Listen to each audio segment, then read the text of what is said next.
สาธุชนนักศีลนักบุญตื่นเจือนคืนมาแล้วก็มาหมุนคืนมาฟังรายการสัพเพเหระปกิณกะขอนลุงไก่แจง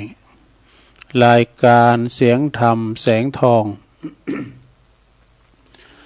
รายการเสียงธรรมแสงทองนี้ก็รับผิดชอบดำเนินรายการโดยตนตัวแห่งอาตมาภาพเก่ากับผมตุลุงนันชัยวัฒนาคาเสโนจัดรายการอยู่ที่บุญห้องส่งของวัดพระธาตุดอยน้อยตำบลดอยหล่ออำเภอดอยหล่อจังหวัดเชียงใหม่มาพบมาปะกันในยามค่ำคืนบางพองก็รับไหลอยู่เป็นพักผ่อนสายตา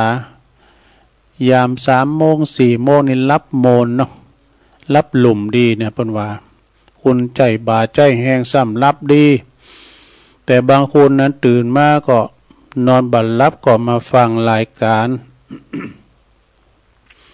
มาฟังรายการตุลุงมามาจานางนางจ้าปบกับศรัทธาญาติโยมเนาะซึ่งก็จะได้สรรหาสิ่งละอันพันละน้อยคุ้นคว้าทำกันบ้านมาเอาธรรมมาเทศพองก้ามรดกธรรมธรรมบรรยายเมื่อเปิดว่ามาปิ้นกำลังอกกำลังใจกันมานำเสนอขอคิดวันละนิดวันละหน่อยศรัทธาญาติโยมได้ฟังกันไปนะแล้วก็ได้มาปุกลุกปุกนอนวันนี้เป็นวันสำคัญตัววันสำคัญจะได้วันนี้ก็เป็นวันศีลออกวรรษาด้วยเนอะศรัทธาญาติโยมทั้งหลายบางคนก็ตื่นมาแต่เจ้าละลุกมาหนึ่งเข่าเป่าไฟนี่เกมสำหรับกับเข่าเกมโคจะไปวัดไปวาบางพองก็จะไปตานขันเข่าไปกันในตอนเจ้าวันนี้เนาะจากนั้นก็เมื่อมาปะกันแล้วตูลุงก่อนที่จะได้เอื่นเหยไปตั้งคืนบุญสถานีแต่ละคืนตูลุงก็จะนำไหวพระให้กันเนอเพื่อความเป็นสิริเป็นมั่งกะละเป็นมงคลกับตนกับตัว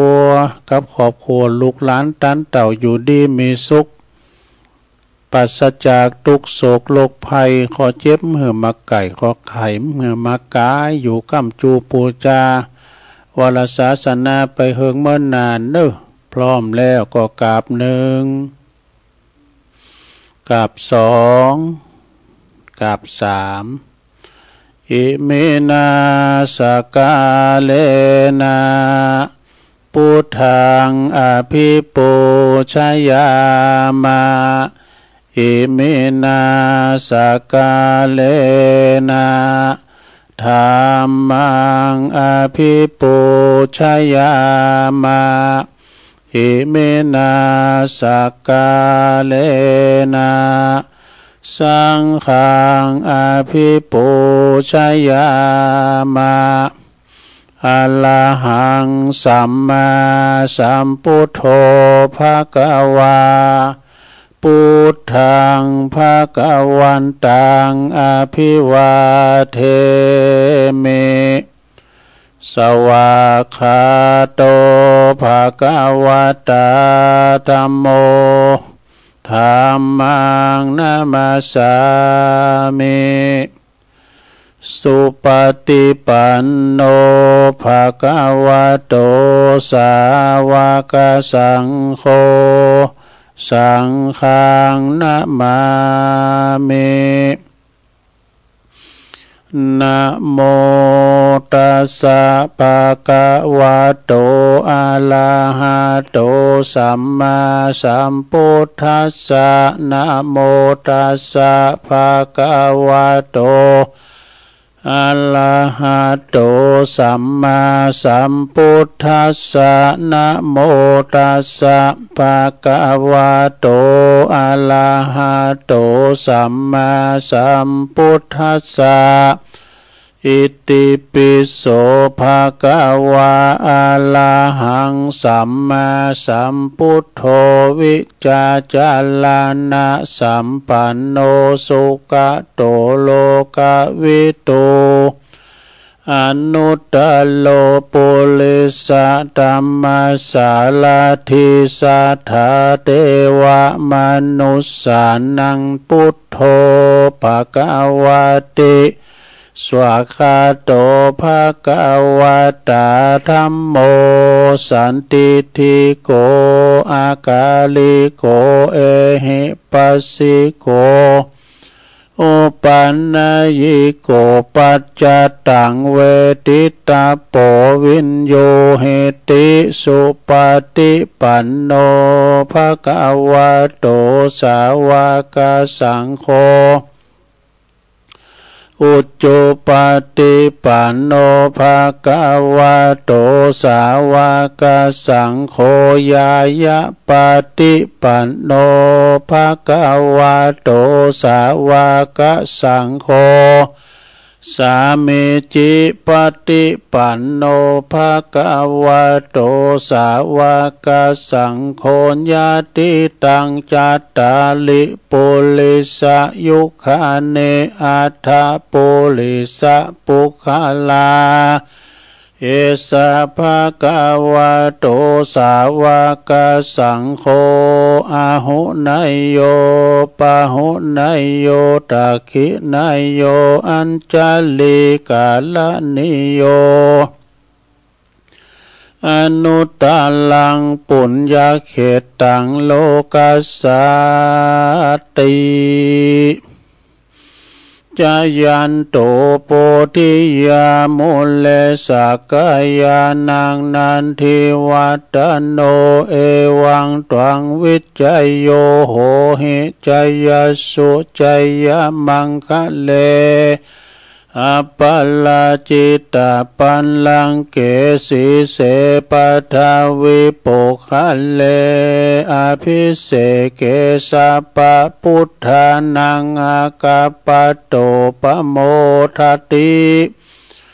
สุนักตังสุมังกลังสุปภาตังสุหุสิตังสุขาโนสุโมโหโตจะสุเยทังพระมาจาลิสุปัทขินังกายกัมมังวาจากัมมังปัทขินังปัทขินังมโนกัมมังปณิทิเตปัทขินาปัทขินานิกัตตวนะลาพันตเถปัทขิเนสัพพิติโยวิวาจันตุสัพพโลกวินาศตุมาเตภวัตวันตลายโยสุขิติกายุโกภวะอภิวาตานาสิลิสานิจังวุตตาปัจจายโนจัตตาโลธรรมาวาทันติอายุวันโนสุขังปะลังเอาละเนาะศรัทธาญาติโยมต่างหลายตัวลุงก็ปิ้นเก้าปิ้นโหนำสวดมนต์ไปปิ้นตีเรียบร้อยก็ขอคุณพระติตะไหลรัตนะผ่านแผ่วพระเกี่ยวเจ้าตั้ง3ประการเนาะจงได้ดลบันดาลมาปกป้องคุ้มครองรักษาพระพุทธศาสนาตลอดถึงวัดวาอารามคงเกี่ยวตั้ง3มาปกป้องดูแลรักษาอย่างครูบาอาจารย์พระสงฆ์องค์สามเณรเปิ้นอยู่กับวัดกับว่าเนาะมาเป็นหนอนเนื้อนาบุญศรัทธาได้มาทำบุญกันสักการะปูชากราบไหว้มาเป็นล่มโพล่มไทรของลูกศิษย์ลูกหาศรัทธาญาติโยมมาช่วยกันปกป่าปกสร้างห่างแปลงวัดวาอารามคุดน้ำบ่อก่อศาลานี่มาปันศีลปันป้อนนำจิตนำใจศรัทธาเข้าวัดเข้าว่าศูนย์รวมจิตใจเนาะเข้าวัดเข้าว่ามันก็จุ่มเนื้อยินใจ ศรัทธาพอหลงไม่หลงก็ขอให้มีสุขภาพพลานามัยสมบูรณ์แข็งแรงเด้อกินข้าวลำกินน้ำลุงอยู่ปิ้นลมโพลมใสของลูกของหลาน ปิ้นลมโพลมใสของลูกหลานกันต่อไปตัวลุงก็ขอปิ้นกำลังอกกำลังใจอีปออีแม่หนอตีเดินเฮินไปในตั้งใดบ้าใดก็เอาวิทยุเนี่ยเนอะเป็นครูเป็นกีมอยู่คนเดียวก็มีเนาะบางท่านบางคนก็อยู่คนเดียวลูกเต่าเหล่าล้านเล่นก็ไปลุงตั้งอยู่กันไกลอยู่ในคุ้มในโหเดียวกันก็มีอยู่ไกลก็มีอีกกันนะอยู่คนเดียวมันงอมอกงอมใจก็ฟังรายการตัวลงไปศรัทธาญาโยมเนาะฟังกันไปต่อไปตัวลุงสำหรับปอบ้านแม่บ้านก็ดีจะขับรถขับลาออกคุ้มออกโคก็มีสติก่อนสตาร์ทรถมันหนักมันหลายก่อนออกคุ้มออกโคประตูโหก็ดีเลี้ยวซ้ายแลขวามันวางแล้วบอไอ้นะก็ไปเดินทางแคล้วคลาดปลอดภัยทั้งขาไปทั้งขากลับเด้อตอนนี้ไปก็จะได้เอ่ยประดังคืนบุญแห่งสถานีแต่ละคืนเนที่ในเครือข่ายที่เปิดรับสัญญาณรายการธรรมะภาคภาษายองช่วงเวลาตั้งแต่ตี 3 ถึง 5 โมงดังต่อไปนี่นะขอขอบคุณสถานีวิทยุคลื่นพระพุทธศาสนาการศึกษาและวัฒนธรรมของวัดไฟหินตำบลสุเทพอำเภอเมืองเชียงใหม่ FM 104.50 เมกะเฮิรตซ์โดยเมตตาบารมีธรรมอาจารย์ท่านพระครูสมุวิสุวัตวรกิจโจองค์คลงในเมืองก็ฟังไปแล้วเนาะขอบคุณสถานีวิทยุคณะสงฆ์อำเภอฝางตั้งอยู่ที่วัดพระพุทธบาทอุดมน้ำบ่อสาวาสำนักวิปัสสนาเนาะ FM 100.25 เมกะเฮิรตซ์โดยเมตตาบารมีธรรมหลวงพ่อท่านพระครูสุจิตานุรักษ์หลวงพ่อใหญ่เจ้าคณะอำเภอฝางขอบคุณตุปีเลินโดยลิงสัญญาณไปปีน้องฝางไม่อายใส่ประการก็ฟังกันหลายขอบคุณสถานีวิทยุมนแดนดินถิ่นล้านนาตั้งอยู่ที่บ้านฮงโงตำบลน้ำบ่อหลงอำเภอสันป่าตอง FM 103.50 เมกะเฮิรตซ์โดยคุณรุจิสมบัติเงาคำและก็ยันอสมโดยขอบคุณสถานีวิทยุมนเสียงธรรมจากอำเภอแม่แจ่มวัดบุพาราม FM 106.25 เมกะเฮิรตซ์โดยเมตตาบารมีธรรมหลวงพ่อท่านพระครูมงคลวิสิทธิ์หลวงพ่อใหญ่เจ้าคณะอำเภอแม่แจ่มขอบคุณท่านปลัดอุทัยตึง2อุทัยโดยขอบคุณสถานีวิทยุเน็กเนลเรดิโอ FM 96.75 เมกะเฮิรตซ์ตั้งอยู่ที่บ้านจงตำบลทุ่งขวาวห้างหุ้นส่วนจำกัดอนุสรณ์เรดิโออำเภอเมืองปานจังหวัดลำปางขอบคุณสถานีวิทยุชุมชนคนเหนือเขื่อนตั้งอยู่ที่บ้านดงดำอำเภอฮอดจังหวัดเชียงใหม่ FM 90.75 เมกะเฮิรตซ์ขอบคุณสถานีวิทยุเพื่อการศึกษาและพัฒนาอาชีพเรดิโอเน็ตเวิร์ก FM 100.00 เมกะเฮิรตซ์ถึง2คืนโดยแล้วก็ขอบคุณสถานีวิทยุมจลลำปางคือวิทยาลัยสงฆ์นครลำปางตั้งอยู่ที่วัดบุญญาวาสวิหาร FM 106.50 เมกะเฮิรตซ์โดยท่านดร.จีรศักดิ์ปันลำผู้อำนวยการคืนสถานีของเฮาเนาะขอบคุณท่านดร.พัชริยาฟองจันตาฝ่ายวิทยุเป็นผู้ที่ลิงก์สัญญาณไปคือพี่น้องศรัทธาต่างเมืองลำปางเนาะฟังกันหมากโป่งหลงหลายก็ฟังกันไปแล้วก็พี่น้องบ้านไกลสถานีวิทยุสีคำเรดิโอบ้านนาเหลืองนอกอำเภอเวียงสาจังหวัดน่าน FM 92.50 เมกะเฮิรตซ์นี่อันนี้ก็เป็นรายนามรายชื่อ ของเจ้าของสถานีกูคือนะที่เปิ้นได้อดค่าอัตรารับครับตานอนรอเกาะกล้องสัญญาณนะของครูบาอาจารย์ครูตูนครูองค์ตีเปิ้นจะได้มาออกรายการแล้วก็นำขยายกระจายเสียงไปถึงศรัทธาที่อยู่ตั้งบ้านตั้งจองได้ฟังเนาะอย่างตุลุงลูกมานี่ก็เสริมสัญญาณปฏิวัติปากตั้งเจริญเนี่ยกะวัดปากตั้งเจริญในปีนโหดจ่ายเนอะจ่ายไปแต่ละคืนที่ตุลุงได้กล่าวไปเนาะต้องขออนุโมทนากับศรัทธาตีเปิ้นฟังกันตั้งบ้านตั้งจองเนาะฟังกันบางพองก็ฟังโดยหนึ่งเข้าไปโดยเพราะวันนี้ก็จะกู้ลีกูจอกาเกมสำหรับกับข้าวนุ่มก้ามย่างก้าข้าวน้ำคำกินของต้านที่เราทำสะอาดดีงามแล้วจะเอาไปวัดไปว่าบางคนนะก็ไปตานขันเข่าแถมไปหาญาติกาวงศาปิ้นปอปิ้นแม่เท่าแก่พี่น้องศรัทธาที่เปิ้นมีอุปการะคุณก่อนว่าเปิ้นได้ลุ่มหายแต่จากก็บ่ลืมนะก็จะกินจัดตานก็เข้าไปหาเปิ้นเนาะได้กินได้บริโภคปิ้นข้าวติบน้ำติบกันต่อไปวันนี้ก็ตามสัญญาเนาะตีตุลุงจักได้เตดน้ำเตดธรรมอานิสงส์ในการออกวาสานี่มันปิ้นเชื่อใดศรัทธาได้ฟังกันเนาะศรัทธาญาโยมทั้งหลายแล้วก็ศรัทธาก็ฟังกันไปก็เดี๋ยวก็จะมาอธิบายที่ได้คุ้นคว้าศึกษามาเนาะเกี่ยวกับวันปวารณาหรือว่าวันมหาปวารณาออกวาสาเนี่ยมีความเป็นมาเชื่อใดพองนี่นะเดี๋ยวก็จะลองสอหาพอก่อนนะได้สอหาตีตั้งเน็ตตั้งมือถือก็ดีเอามาเล่าสู่จู้กันฟังที่จริงนี่เพิ่นก็ฮู้กันหมดละนะครูบาอาจารย์เพิ่นได้มาเล่ากัน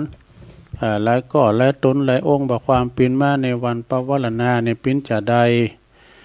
เป็นความเป็นมาเป็นจะใดนะแต่ก่อนที่จะถึงหันนั้นก็ตุลุงก็จะได้ตีทำตามสัญญาอานิสงส์ในวันออกวาสานี่ซึ่งก็มีความเป็นมาจะใดเดี๋ยวได้ตีทำแล้วก็จะได้อ่านและจือเจ้าภาพ ตอนสุดท้าย ตอนตีทำจบแล้วผันป้อนเนาะเดี๋ยวกันเนอเขากินน้ำกันเดี๋ยวกันเนอ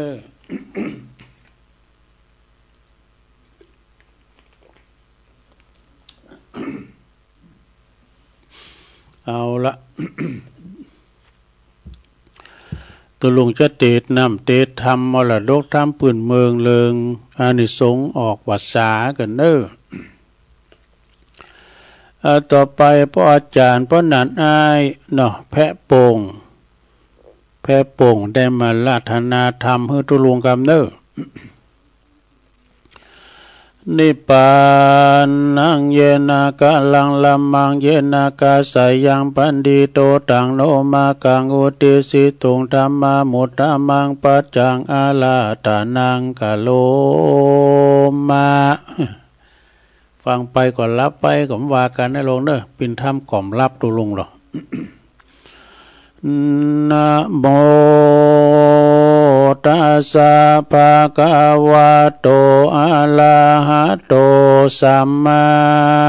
สัมพุทธัสสะธัมมปิติสุขังเสติวิปัสสเนนะเจตัสสะ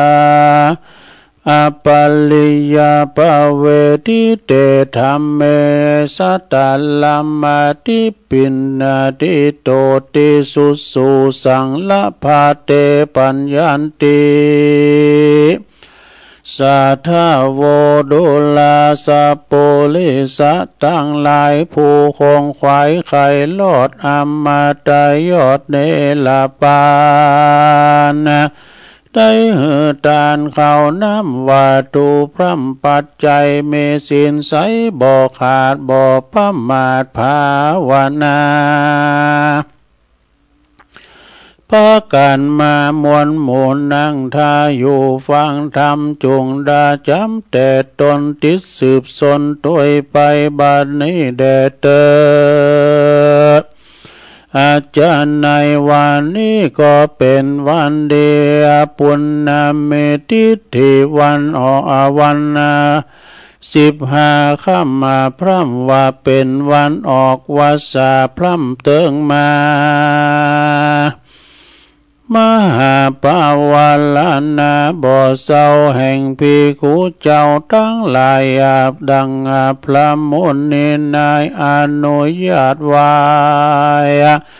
ตั้งแต่ไทยเดิมตีแม่นพระมุนีตนโยดปางเมื่อไปโพดบุญแม่บุญก็จำว่าสาในจันฟ้าโขงเขตละเมืองบนกันว่าโพดแม่ตนเมียนจอดกอดตึงลอดวันออกว่าสามหาปาวาลานาพ่องแผ่วพระต้นแก้วก็บ่อจาก็สะเดจากฟ้าลงสู่ยังที่อยู่ตะวีปจุมปูก็มีวันนั้นแหละนาโมลสัทธามนโมอันเข้ามาสู่อารามจิตเตียนตามทูปไตยอมมือไว้ฟังธรรมย้อนกลัวกรรมหืกหยาบอันเป็นบาปจุปาการอ่านว่าการหือตานเขาน้ำว่ารักษาศีลและพร่ำภาวนาในกลางว่าในกาละเขาวาสานั้นโสดย่อมเป็นประโยชน์เหลือหลายแก่คนยิ่งใจม้วนหมู่อันข้างอยู่ทรงสารในอาติตาการแต่กาวเทวบุตรเทวดาเจ้าเมืองบนรักษาอินนาตาตนเจ้าฟ้ากินแหล่งลาคงสวรรค์ก็ปากันสันละแล้วยังวิมานแก้วอันนาติเตศและของวิเศษเจียงจินมารักษาศีลอันพระเสริฐในวันอุโบสถเลิศ15 ค่ำและ8 ค่ำบ่ได้ขาดบ่ได้ป้ามาดลาสาตั้งแต่วันเขาวาสามาเป็นหมอกเต้าต่อเต้าว่าถึงวันออกวาสาเป็นไม้รักษาใจกายเหือเตี้ยงมันเตี้ยงบ่เหือบิดเบี่ยงไปมาเหือสมดังกำพาธนามากตาวยิ่งกว่าเก่าปันปุนเหือบุญโน้นเตื่อมตุมปกยกห่มยาวไปนั่นแหละนาดังพระสัทธาสัพพัญญูปะพุทธาเจ้าตนเป็นปิ่นเก่าติโลกาได้เทศนาไว้ในอัตถกถาสูตรว่าตนเจ้าฟ้าอินทราเทวบุตรเทวดามวลหมู่พรหม3 นาอยู่เมืองบนกับนาตั้งตนโยมมาลาดอันอยู่พระศาสเสวยสีต่างมีสินดีเลิศแล้วอันว่าเจ้าตนแก้วอินตาไขยายังไขขียาโอกาสไว้เอาไว้เป็นราชาองค์การว่าเหือเต้าโลกาบาลทั้ง4ภูมิมีใจคลี่เล็งพอเล็งดูยังคงจุมปูโลกไตตนเต้าไทยโลกกับปาลาก็หือเสนาอามาตย์แห่งตนได้เวียนวนผ่อนในวันอัฏฐเมว่าภัยกาตามดีไว้พ่องเหือลู่แจงส่องขียา ส่วนว่าเทวาบุตรเทวดานั้นเรา อันเมมากเต้าในสวรรค์เฮือใดพอเฮือใด เฮือใดพอวันจตุธาราสีส่วนว่าวันปุณปันนลสีนั้นสาวตนต้านเต้าอินตาก็หากรักษาเล็งพอแจ้งต่อตาตนอันว่าในเมืองคนลุ่มฟ้าก็หันเจ้าโลกลายิ่งใจมีผ่านภายบ่อเศร้าเมใจภายบ่อเศร้าถึงวันเขาและออกวาสาต่างปาการมาบ่ขาดมาเขาว่าวาสาฟังธรรมมาเขาอาวาสฟังธรรมเมียสินจำ8 5ละเว้นบาปกาจุปการปากันนาตานเขาน้ำว่าตูพล่ำตัวไปพ้องเกาะเมใจเพื่อแผ่ปฏิบัติพ่อแม่อุปถากบ่ลำบากเครื่องขีอุปัชฌาย์เมหนุ่มเท่าตังครูบาเจ้าและอาจารย์ก็จูช่วยกันเข้าไกลนบน้อมไว้อัญจุลีเขาก็ทำดีมากกวางละเว้นห่างป่าปะกรรมปั๊มเพ่งทำจูผู้เฮือใดอยู่เฮือใดไปสู่เมืองสวรรค์เขาปากันหันกันว่าเขาหันเหมือนควายเทวามุตเทวดาจาวาก็ได้จดใส่ไว้ในสุวรรณลาภการล้านคำส่วนผู้กาทำบาปนั้นใส่ก็มาจดชื่อใส่ไว้ยังลาภนางมาแล้วนำมาบอกเราเฮือเทพยดาเจ้าได้รู้อันจุมนุมกันอยู่ในโรงธรรมสภาก็มีหันและนาส่วนเทพยดามวลหมู่กันพรำรู้ขียาว่ามนุษย์สาโลกไตยังใจไฟตั้งบุญถือศีลหนุนเข่งขัดใดปฏิบัติกองธรรมเว้นตังดำเอาไม่ก็รู้ใดเป็นหมายว่าติปยากายอันพาเสดก็จักบังเกิดเป็นดีคือว่าจักสุขีไปนาดังพระจันทร์อยู่ฟ้าเมืองบนดังเป็นปานานดังคนมนหมู่อันข้างอยู่สงสารมิใจหานใบบอดบ่เกิดลอดอเวจีกาตำบ่ดีจาใจสร้างบาปไว้เลือลายที่ปยากายก็สูญก็เสื่อมสูญอสุรกายจักนนกายเกิดปาใดไปไม่เดือดด้วยมาเทพยดามวลโมโลว่าคนอยู่ลุ่มฟ้าเว้นบาปกาลีคนละคนกาทำดีมีมากคนกาทำบาปหากมีน้อยบ่ก็ปากันชื่นจ้อยเจยบานเลี้ยวสาธุการสาสาวสันนันดาวแดนไกลก็มีหันและนาตาสามาเหตุนั้นลาวคนหนุ่มเท่ายิงใจกากวนควายก่อสร้างแต่ตาตั้งบุญเฮตานนุนอย่าได้ขาดมีสินสะอาดรักษากองบุญนี้นามากกว้างใหญ่ก็จักตัวไต่เล่าไปได้ไปจันเกิดจันฟ้าโขงแหล่งลาเมืองสวรรค์เรือบุญไผ่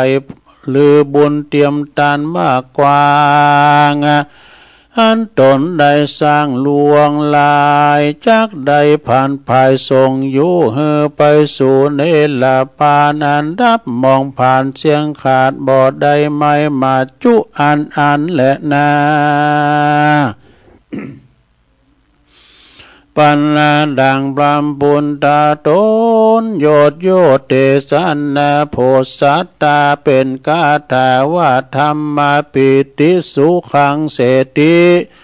วิปัสสเนนะเจตาสะอริยปเวทิเตธรรมาสัตตลัมมาติพินาปันติโตติดังนี้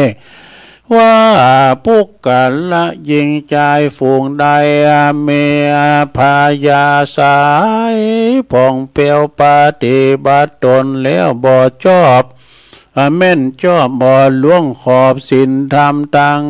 ดำมาตั้งมัวดำกู้เจือบ่ไฟเอื้อแป้งปานคนจักปากันสักเสริญมนตอมมนแต่สายปาเหือใดสุขีปิติเมสลาภเหตุนั้นควรนบขับกองบุญกองธรรม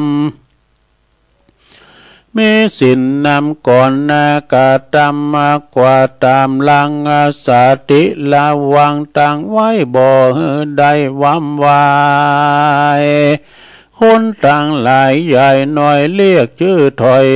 เรียกชื่อถ้อยว่าเป็นปินติปาโตภูหูแม่นจักอยู่จักไปย่อมสุขใจไฟเอื้ออยู่จูเมื่อแต่เดลีธรรมาปิติสุขังเสติผ่องแผ้วแก่ผู้ปฏิบัติเลี้ยวตัวตามยังกองทำงามสางามบ่อเศร้าอันนักปัดเจ้าสอนมาผู้การลามโพนใดนาพระเสริฐล้ำเลิศแม่นว่าจักตกน้ำก็บ่อไหลจักตกไฟก็บ่อไหม้บ่หอนใดเครื่องขี่ย่อมเป็นดีจูเมื่อคนฝ่ายเอื้อแป้งปันลักขอดการจูผู้บอกว่าอยู่แดนใดบอกว่าไก่และไก่ย่อมจักใดเจยบานแถมปากการหนึ่งเหล่านักปราชญ์เจ้าอาติตาจะสอนมาเก่าจีเฮือแจ้งที่กองดีแก่ได้แก่อินทรีย์ห้าประการดังบรรหารกล่าวไว้คือหากมาได้สัตทินทีสัตอินทรีย์อันอินทรีย์คือความเป็นคือความอย่างเชื่อศรัทธาวิริยินทรีคืออินทรีย์คือความมีความเปลี่ยนสี่ประการสตินทรีย์อินทรีย์คือความเป็นใหญ่ภูมิสติอยู่จู้เมื่อสมาธินทรีย์อินทรีย์คือว่าเป็นภูมิสมาธิเที่ยงมันปัญญินทรีย์อินทรีย์คือเป็นผู้มีปัญญารู้รอบดังเก่าว่าไขมาอันว่าทำหาปาการนานี้นาบ่ไหลกันว่าภัยปฏิบัติได้ตามกองจักสมปองไฟหอยได้จืนจ้อยเจยบานคือจักเขาจักเป็นการล่าจากการน้อยใหญ่หรือกาตามไล่ส่วนจักเป็นอาวาเนกาจักเป็นวันเนจาป้อการนั่งอยู่ธาดาคายการงานหลายมากกว้างพ่องก่อนรับจ้างขายแห้งเป็นจ้างแปลงเป็นจ้างแปลงไฟเอื้อเมหลายเจือหลายอันการงานมันน้อยมากบ่ผิดจากกองทำจุงกาทำจะใจเพื่อเลี้ยงไส้อินทรีย์ ศรัทธามีอย่างเชื่อมีใจฝ่ายเอื้อต่างเปลี่ยนมีสติเย็นขวาดรู้บ่ขาดอยู่วันยามนะสมาธิงามมันเตี้ยงบ่บิดเบี่ยงเฟื่อนไหวปัญญาใสรู้แจ้งรู้เก้าแห่งต่างโลกรู้อาโภคต่างธรรมต่างมัวดำกายหยาบอันนาเป็นบาปกาลีหลีกเว้นหนีไกลห่างรีบก่อสร้างตั้งบุญเอาสินนุนเตือมกรรมภาวนาพร่ำตัวไปเพื่อใจผ่องแผ้วปากาศแก้วภัยมานได้สุขเจยบานชาตินี้บ่มีที่สงสัยกันว่ากาไกลละพลากดับจิตจากเมืองคนบุญจักบันดลไปเกิดนุน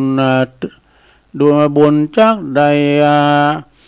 บันดลไปเกิดห้องฟ้าเลิศเมืองสวรรค์บ่อยาจันเล่นนามูลศรัทธามวลหมู่อันเข้ามาสู่อารามนะในปฏิบัติตามปราชญ์เจ้าตั้งแต่เก่าลำดับมาคือวันเข้าวัสสะเป็นโมกตอดเก้าลอดวันออกวันวัสสะวันนี้ด้วยใจคลี่เจยบานใดเหือตานข่าวน้ำพาฟังธรรมพร่ำตัวไปจักเป็นปัจจัยอันพาเสดปาเหือเกิดสวัสดีอานิสงส์เมหลายหลาก16 โกฏหากเป็นตัลลาจุมศรัทธามวลหมู่จงพร่ำรู้ตามเมข้อกาลีอย่ามาไกลเจ็บ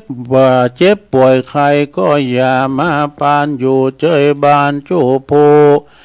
แม่นจักอยู่ก็เฮือมีใจแม่นจักไปก็เฮือมีโชคลาภใจยาภาพจุมปูศัตรูดูกลาดกลอยโจนใจถอยหายหนีเงินคำมีบ่อไหลดูตั้งใดเตตานสุขสำลานเตี้ยงเตาอายุ120 ขวบเขาว่าเป็นแดนเป็นไม้จูยิ่งใจน้อยใหญ่เดเตอเนที่ตั้งขียาสังวันนาวิเศษจาห้องเหตุ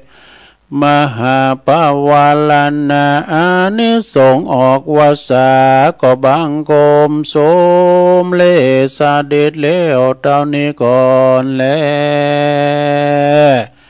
สาธุสาธุสาธุเอาละน้อตุลุงก็ติดน้ำติดทำมรดกทำจบลุงไปทำผูกนี้จักได้ติด2 ทะเลินกันเนอะ2 ทะเลินจะได้ตุกำเดียวขวายมาสักหน่อย4-5 โมงจบรายการแล้วก็ไปติดศาลาดำกำแต่ติดศาลานี่ก็ติดหลวงหลายนะเปิ่นหอมปัจจัยการติดก็เอาไว้ปิ้นการน้ำกับไฟ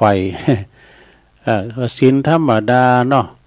ก็นิมนต์ตัวน้อยเขาเปิ้นโบสถ์ใหม่เปิ้นเตดไปเอ๊ะกะตุลุงก็เอา2 โหหางเนาะวันเข้าวาสากับวันออกวาสาเอ๊ะกะมาติดน้ำติดธรรมศรัทธาได้ฟังกันไปเนาะศรัทธาเนาะ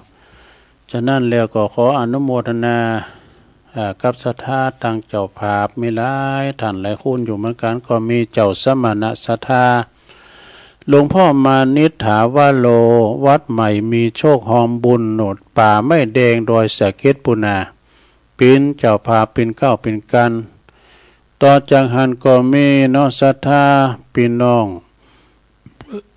อันนี้แม่บุญวงดีบ้านสันกลางไต่ตำบลหนองตองเนาะวัดพระเจ้าเหลื่อมปุนาอำเภอหางดงเปิ้นก็ว่าจะนี่มนตุลุงแดงตุลุงแดงนี่เปิ้นอยู่พระเจ้าเหลื่อมนะก่อนนี้เปิ้นก็ปำเป้งบารมีสร้างบารมีแป้งกำแป้งจนสุดจอดที่วัดดอนจืนนี่นะตุปีแดงก็รวมกินรวมทานด้วยกันแล้วก็แม่ใหม่ศรีวิชัยตัวเนี่ยบ้านไฮปุ่นตำบลป่าไผ่สันทรายปุ่นนะ แล้วก็มีแม่จำลองจันทิมารวมทำบุญกันเตดมา1 ซองเนี่ยแล้วก็ทำบุญฝากทำบุญตักบาตรเทโวมาแถม1 ซองเปิ้นอยู่บ้านโฮงโง่น้ำบ่อหลวงบุญนะอยู่บ้าน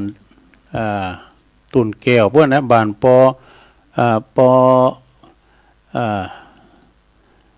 ปุ่นนะบ้านนั้นยังตุ่นแก้วก็แล้วก็มีนายกฤษณพงษ์เพ็งเอี่ยมอันนี้ลูกของเปิ้นเนาะเปิ้นมาทำบุญวันเกิดด้วยอยู่บ้านโฮงโง่นำบ่อหลวงเหมือนกันอันนี้น้องนี่เปิ้นไปราชการบนภูเก็ตปุ่นน่ะบินไปละ แล้วก็มาทำบุญวันเกิดด้วยกฤษณพงษ์เพ็งเอี่ยมบ้านโฮงโง่นำบ่อหลวงทำบุญการน้ำกับไฟตัวเนาะบ้านปอดตาลต้นแก้วเปิ้นบ้านเดียวกับพุ่นน่ะก็ขอบคุณมาลมกินลมกระลมตาลโดยกันตลอดถึงคณะศรัทธาญาติโยมทั้งหลายตึงหลงตึงหลายเนาะเอาปิ้นเจ้าภาพรวมกันวันออกวาสาวันนี้นะเป็นวันดีวันเมงก็สดใสวันไตก็มดปอดนะก็เดี๋ยวจะเล่าเรื่องออกวาสาคำเดี๋ยวเอาปอนนี่กันเอาปอนตึงหลงตึงหลายสราวันนี้เป็นวันมงคลเตดนำเตดธรรมขอทำมงคลของอยู่ดีมีสุขเหมือนกันจุบุจุคน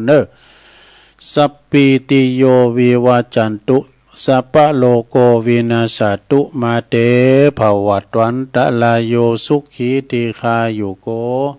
ภวะอภิวาตานาสีลิสานิจังวุธาปัจจายโนจัตตาโลธัมมาวัฏันติอายุวันโนสุขังปะลังเอาละอยู่ดีมีสุขกันศรัทธาอยู่ดีมีสุขกันนะก็เดี๋ยวตัวลุงก็จะได้เอานี่มาไหว้กันเนาะเดี๋ยวกันสอหาก่อนเพราะว่าวันนี้ก็เป็นวันออกวาสา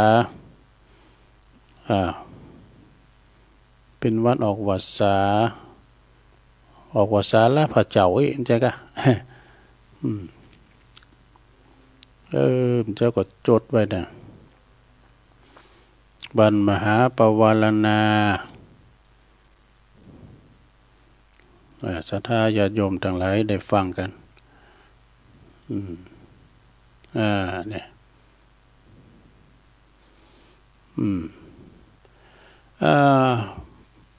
คำว่าวันมหาปวารณาหรือว่าวันเรียกว่าวันมหาปวารณาเนี่ยนะเป็นวันสุดท้ายของการจำวาสาของพระภิกษุตรงกับวันขึ้น15 ค่ำวันนี้นะซึ่งก็เป็นวันพระใหญ่วันศีลใหญ่โดยนะปวารณาในเป็นชื่อของสังฆกรรมที่พระสงฆ์ทำในวันสุดท้ายแห่งการจำวาสาเนี่ยก็คือเป็นวันขึ้น15 ค่ำวันนี้นะเดินเก่งปิ้งว่าเนาะมหาปวารณาโดยภิกษุทุกรูปก็จะได้กล่าวปวารณาเปิดโอกาสคือกล่าวนะเพราะว่านะกรรมบาลีเพราะว่าสังคัมพันเตปวาเรเมทิเถนะวาสุเตนะวาปริสังกายาวาวัฏันตุมังอายสมันโตอนุกัมปังอุปาทายะปัสสันโตปฏิกริสามินะเป็นเจ้าว่าตุติยามปี3เป็นการว่าเปิดโอกาสให้เปิ้นได้ตักเตือนกันเนี่ยเนาะประมาณน่ะได้ตักเตือนกันแล้วก็ผู้วันมหาปวารณาเนี่ยคือวันอย่างเป็นปวารณาเข้าวาสาวันไหนวันเข้าวาสาปฏิประวัติเอาเพียงกันเนาะมันมีหลายตอนเลยวันออกวาสานี่ก็คือเป็นวันสิ้นสุดระยะการจำวาสาเป็นวันเป็นเวลาอยู่3 เดือนนับตั้งแต่วันเข้าวาสานี่เรียกอีกอย่างหนึ่งเป็นว่าเป็นวันมหาปวารณาคำว่ามหาปวารณาก็คืออนุญาตในสถาน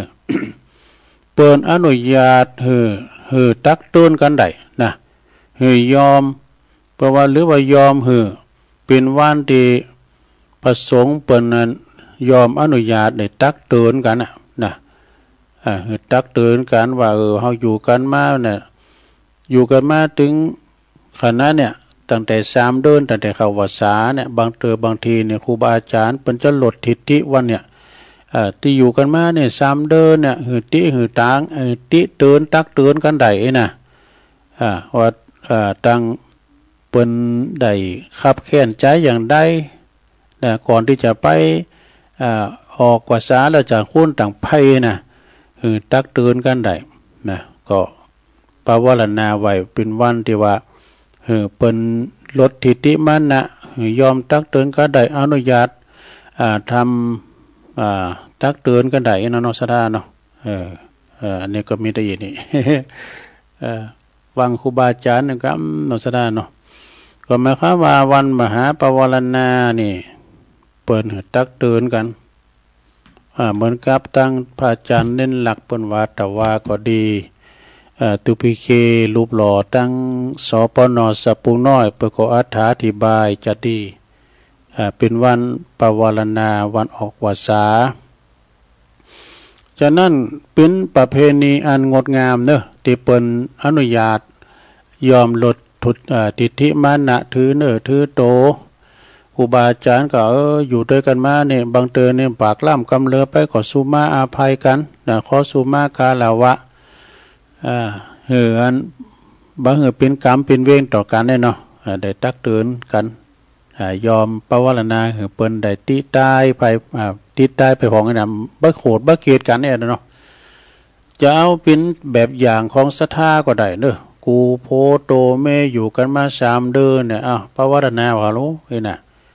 ก็บ่ใจกับเจ้าบ้านไดเหมือนกันประมาณเนาะ แน่กรรมเปิ้นก็บึกก็ตุลุงเขาได้ว่าในโบสถนี้นะสังคัมพันเต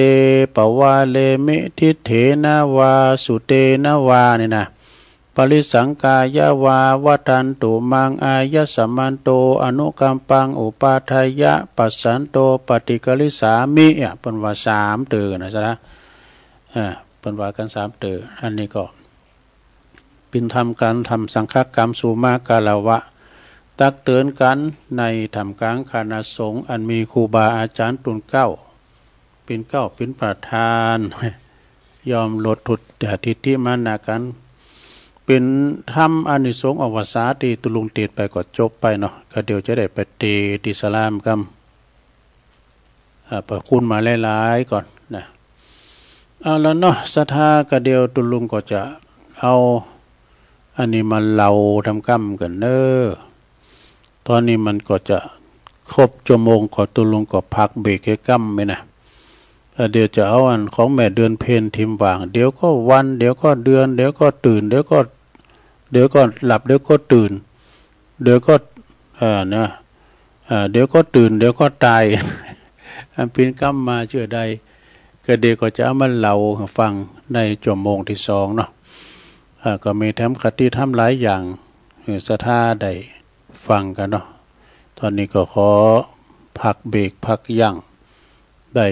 ยกใหญ่ค่ายตี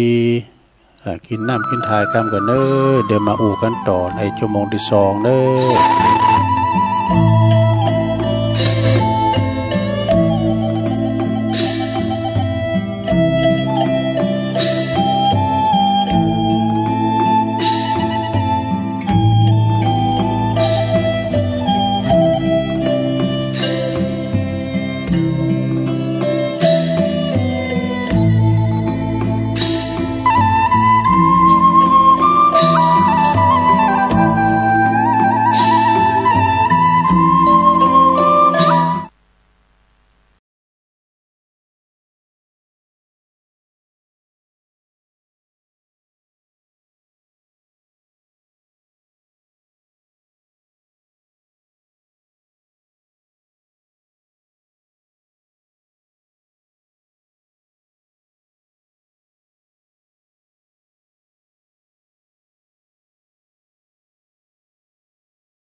ธุชนญาติโยมทั้งหลายตุลุงก็พักเบรกเนาะพักครึ่งนั่งมึนลำไปก็เจ็บหลังเจ็บแอวยกใหญ่ไข่ตีเตียวไปเตียวมายืดเสียนยืดสายเนาะทำธุระส่วนโตเล็บร้อยแล้วก็มานั่งอู่กันต่อในชั่วโมงที่สองนางอู่นางจาก็ปอกกัสธากันต่อไปขณะนี้ท่านทั้งหลายก็กำลังฟังรายการสเปเหละปะกินนากาขอนลุงไก่แจ้งรายการเสียงธรรมแสงทองดำเนินรายการโดยตุลุงยองก็มานางอู่นางจ้ากันหนอสธาขณะนี้ปินเวลาอยู่ตีสี่กับ9 นาทีแล้วสธา4 โมงกับ9 นาทีแล้วพองก็ลุกมาหนึ่งเข้าเป่าไฟทำหุงหาอาหารเนาะทำสำหรับกับเข่าเปิดวัดจักไปตาลวันออกวัดสาวันนี้เนาะพองก็จะไปตาลโก้เข่าพองก็ไปออกวัดสาบางพองก็ไปเก้ากับพายก็บ่ว่ากันเนาะสดาวันนี้ปิ้นสินใหญ่สินโหลงเนาะจะได้ปวารณาออกวัดสากันนะออกวัดสาลาพระเจ้านั้นจะลานะกรรมมันพ่องจองกันไหนวันนี้ก็จะเลือกควายกันหน่อยเนาะซัมพองก็จะมีปอหลวงกาปอจานกาเอกปจะมาอู่มาจานะเกี่ยวกับการกินการต้านพองสุดท้ายก็พระคุณเจ้าพระครูปนก็จะกล่าวสัมโมทนิยกถาอย่างนี้นะฉะนั้นบางวัดเนี่ยพอจะต้านผ่ากันว่าเนี่ยเนอะอย่างวัดพระธาตุดอยน้อยก็จะต้านผ่าจำน้ำวัดสาว่าเนี่ย ต้านผ่าจำน้ำวัดสาตามจารีตหิดห้อยเอาไปเนาะพระอาจารย์เน้นหลักบนเหล่านางมายาสีนางมายาสีต้านผ่านะ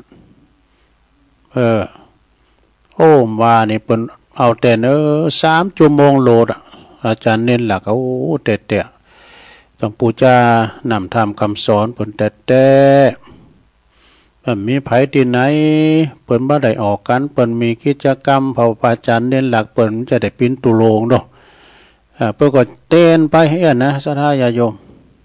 แต่เต้นกันไปเต้นตุลุงพองเนี่ยฉะนั้นวันนี้นี่ก็พอดูกันเด้อเปิ้นสลับซับเปลี่ยนกันถึงตุลุงวันนี้เปิ้นจะเตะทำมาแรงโดยพระอาจารย์เน้นหลักนะ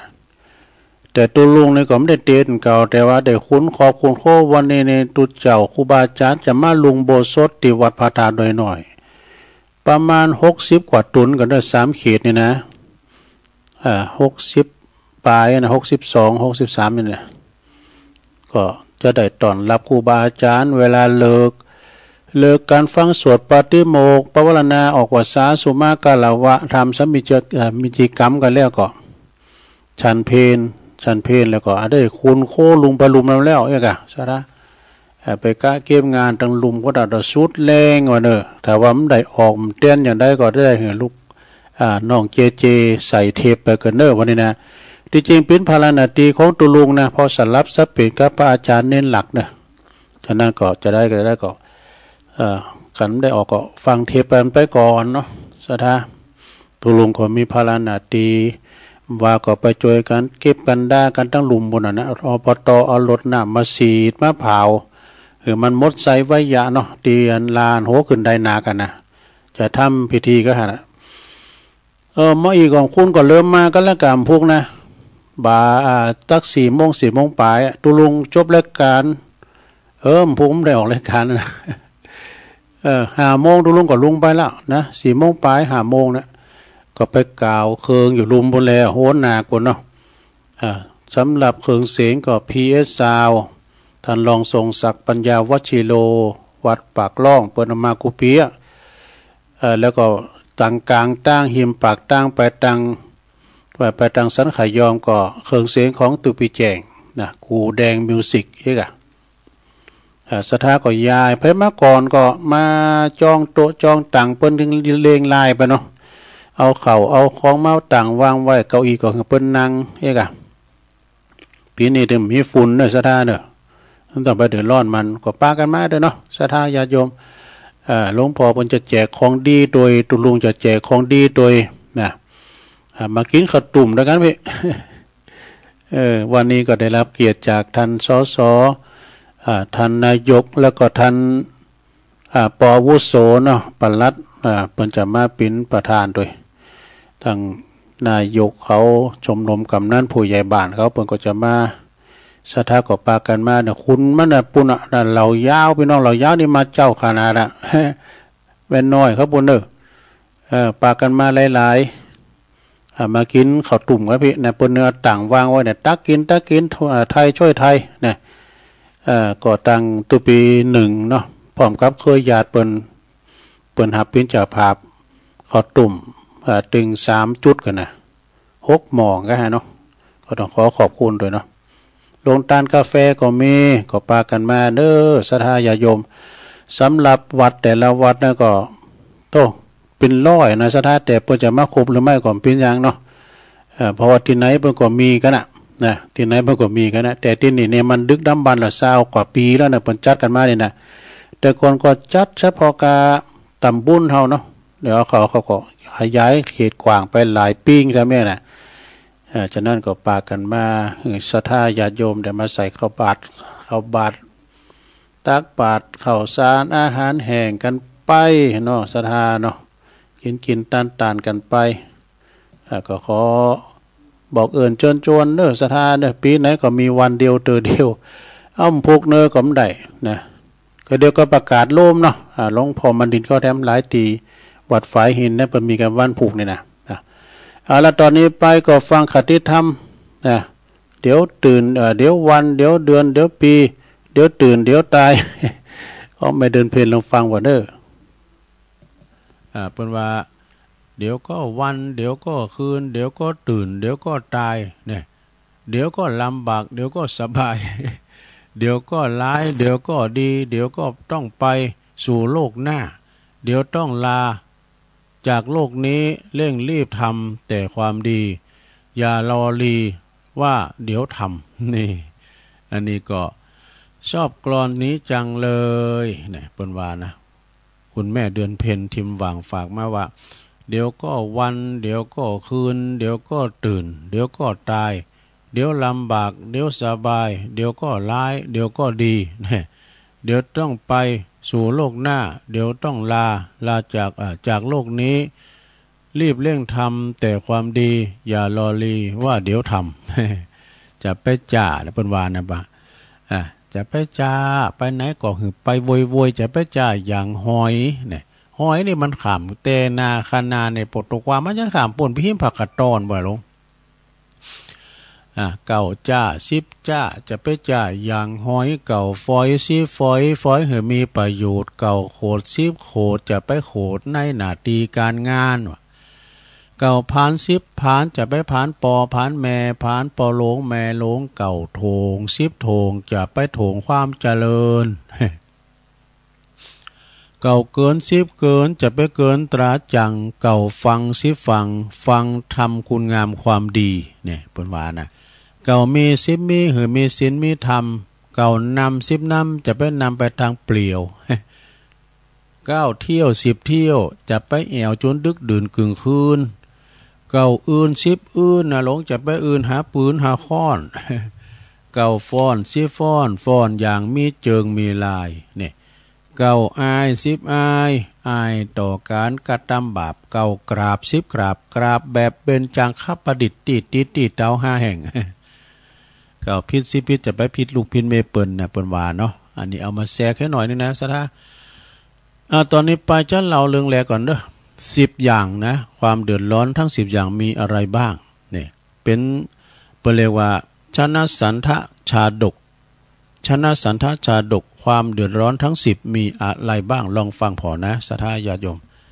เปิ้นก็บอกว่าณเชตวันมหาวิหารพระพุทธเจ้าเปิ้นตรัสชาดกเลินในแก่พระโกศลเปิดเตือนว่าอย่าไปตั้งตนอยู่บนความประมาทนี่จะไปประมาทนะมีใจความว่าอย่างอี้นะลงเด้อเป็นนิทานกล่อมเหมือนกันนะ ในอดีตพระตถาคตของเฮาเนี่ยเสวยพระชาติเป็นพระโอรสของเป็นพระราชโอรสในพระเจ้าพรหมทัตนะคือเป็นลูกของพญาเจ้าเมืองเกี่ยวว่าพรหมทัตมีพระนามว่าชนะสันทะชากุมารเอาใหม่ชนะสันทะราชกุมารนี่เปิ้นเกิดมานะเป็นลูกพญาเจ้าเมืองเมื่อว่าแตกฉานเปิ้นแตกฉานนี่วิชาความหู้เปิ้นได้ญาณเนี่ยใหญ่นากาบ้านพระราชิบาพระราชบิดาเปิ้นก็ได้สวรรคตไปเปิ้นก็ได้ขึ้นครองราชเนอะนะชนะสันทะราชกุมารนี่ขึ้นครองราชเมืองปาลาณสีได้เมืองปาลาณสีก็คือพระราชโอรสพระองค์นี้ก็คือเปิ้นปลูกนี่คือปลูกโค้งตาล6แห่งเปิ้นว่าคือปลูกโรงทาน6แห่งแล้วก็คือประชาชนเนี่ยถือศีลอุโบสถกันเด้อนะปาการถือศีลอุโบสถกันมีอยู่หันวันหนึ่งพระองค์ได้กล่าวแสดงธรรมแก่ประชาชนว่าสิ่งที่ทำให้เฮาเดือดร้อนน่ะภายหลังนั้นทั้งสิ้นจะมีอยู่10ประการเด้อนี่10ประการมีหยังพองหลง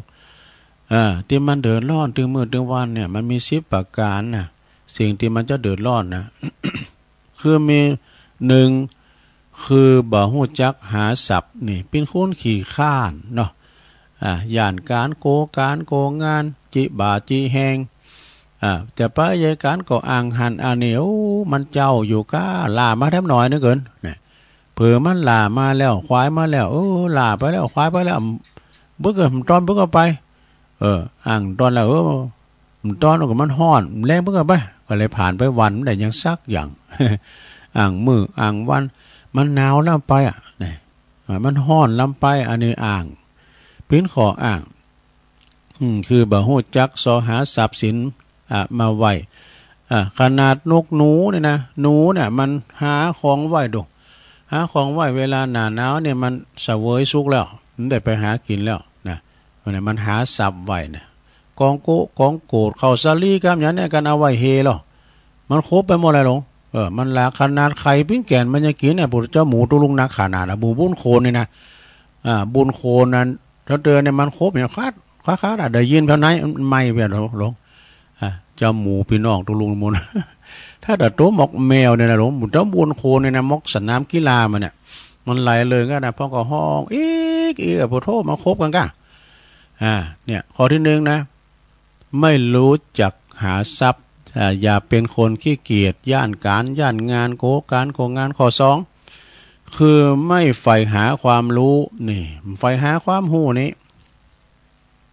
ตัวเจ้าเป็นโบสถ์มานะอาจารย์พระครูวัดไหนว่าเปิ้นเป็นคนขิงในการศีลการสูตรโยโกห้องก่อนนี่มันตุภาลายเนาะเปิ้นจะมาเข้าศึกษาหามเฮนหนังสือพระก็คือเฮนตุภามาขอพักอาศัยหมู่ไก่ฮงเฮนี่นะวัดว่าอารามหมู่ไก่ฮงเฮนครูบาบ่จะถามมึงสูตรหยังใดพ้องนี่นะมึงสูตรทำมาจากใดอันนั้นกาดสูงแล้วไปเนาะการอ้อมแอมสูตรกุศลใดเนี่ยเตะน้ำเตะทำใดกำใดเนี่ยเปิ้นหับนะมึงจบนะทำหยังเนี่ยมันทำเน้นอาจารย์นั่นก็ใฝ่หาวิชาความรู้นะเปิ้นว่ามีวิชาเหมือนมีทรัพย์มานับแสนเนาะมีวิชาเหมือนมีทรัพย์อยู่นับแสนจะตกถิ่นฐานใดคงไม่แคลนลืมมาละมันก่อนในตองลักเรียนคือไม่ใฝ่หาความรู้นะข้อ3เด้อหลวงเด้อคือไปคดโกงของเพิ่นไปคดไปโกงไปโลภเอาของเปิ้นก้านี่ก็บ่ดีเหมือนกันเด้อความเดือดร้อน10อย่างนี่นะไปคดไปโกงเอาของเปิ้นข้อที่4คือโลภมากนี่อันความโลภนี่มันดึงมีเนื้อสถานเนาะซ้ำเตอนะในนิทานก็มีแล้วพยากษัตตาก้านะมีความโลภอย่างอันนี้มีเนื้อสถานเนี่ยแล้วก็ต่อไปข้อที่5คือไม่ไปคบกับภรรยาผู้หญิงอื่นนี่ความเดือดร้อน ข้อที่6คือความตระหนี่ถี่เหนียวจิกินจีตานมันตึงบ่ฮู้กินฮู้ตานเปิ้นเรียกว่าสุมาเด้อลงนะมันขีมเยียวมันกินตานี่นะสะสมไว้เผื่อว่าเสี่ยงบุญไปเสร็จเกี่ยวมาลุนนี่เกี่ยวมาลุนหมดนะความตระหนี่ถี่เหนียว7นะคือข้อที่7นี่ข้อที่7นี่คือเป็นคุณอกตัญญูต่อบุปการีคือฮู้บุญฮู้คุณของพ่อของแม่หาว่าพ่อแม่เนี่ยเกิดลูกมามันเป็นธรรมชาติอีดอกเฮาพอหมูพอหมาพอเป็ดพอไก่มันเกิดลูกมันมามันต้องเลี้ยงลูกของมันเพราะฉะนั้นคุณที่เกิดมาแล้วเนี่ยเลี้ยงลูกเนี่ยมันเป็นเรื่องที่แปลกประหลาดหยังนี่พอหยังเราสัตว์สิ่งหิ่งห้อยมันเกิดลูกมันต้องเลี้ยงมันเข้าใจปิ้นอย่างอี้นะละอ่อนบ่เดียวนี่นะเป็นคุณอกตัญญูบ่ฮู้บุญฮู้คุณพ่อแม่ข้อที่8ไปเลยเดี๋ยวจะเตะทำอยู่นะคือไม่เชื่อฟังคำสอนของบุพการีพ่อแม่สั่งสอนนี่เอากรรมเนี่ยเปิดไว้ไปเนี่ยเมืองหันนะปนตีกันนะบ่าเนี่ยไปอยู่เนี่ยครบหมูครบฟุ้งกินแอลไปนี่ไม่เชื่อฟังคำสั่งสอนของบุพการีคือพ่อแม่ข้อที่9คือบ่บำรุงพราหมณ์และสมณะนี่อันนี้นะข้อที่10สุดท้ายคือบัตตังอยู่ในสุจริตธรรมผู้ใดทำสิ่งเหล่านี้ก็จะหาความเดือดร้อนมาหือตนเองภายหลังในการละต่อมาราษฎรทั้งหลายทั้งหมดก็คือพุทธบริษัทส่วนพระเจ้าชนะสันทะราชกุมารนั่นก็คือเราตถาคตเนี่ยเรื่องนี้มันมีข้อคิดว่าผู้ประพฤติผู้ไม่ประพฤติย่อมไม่มีความ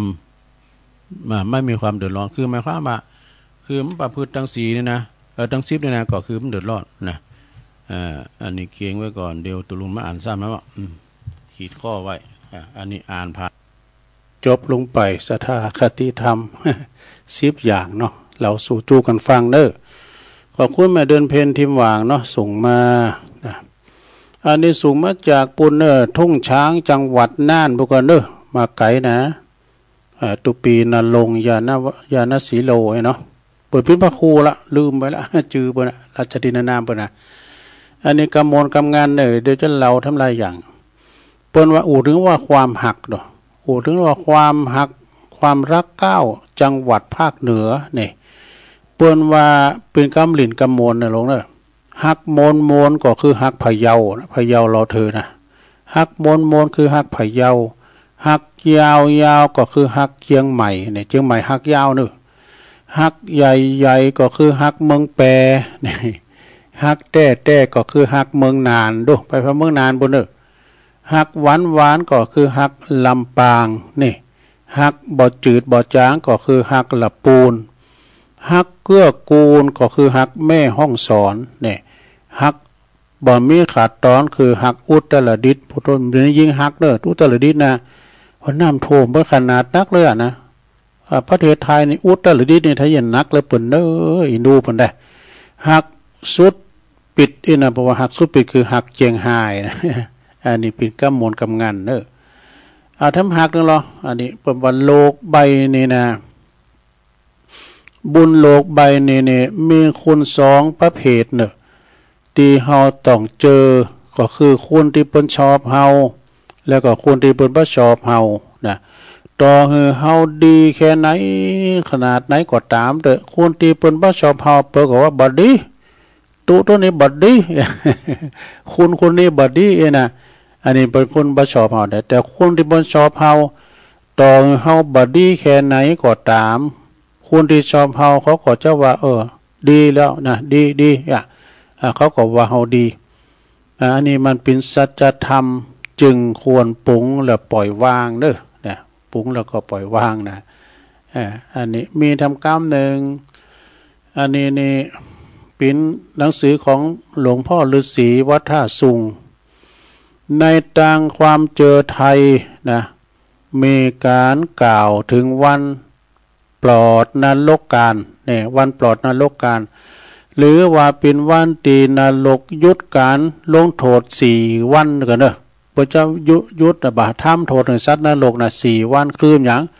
คือวันออกวาสาวันเข้าวาสาวันออกวาสาวันมาฆปูชาแล้วก็วันวิสาขบูชาวะดูเนี่ยโดยอ้างอิงจากคำบอกเล่าของหลวงพ่อฤาษีวัดท่าซุงนี่นะตีปนสนทนากับพญายมราชวะดูเนี่ย